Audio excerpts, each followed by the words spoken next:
Giduso sa pipila ka mga magbabalaod nga tabangan usab ang anaa sa middle class taliwa sa krisis sa petrolyo.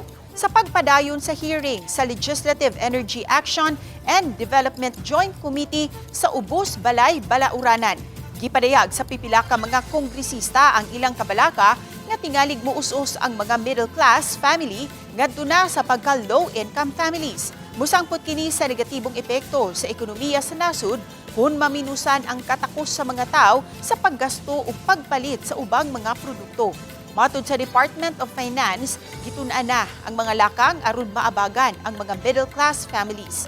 Samtang gipaduso ang DOF kung Development Budget Coordination Committee sa ilang full report ngadto sa presidente nga mo'y himuong basihanan aron dili ilakip ang diesel o gasolina sa pagsuspenso sa excise tax.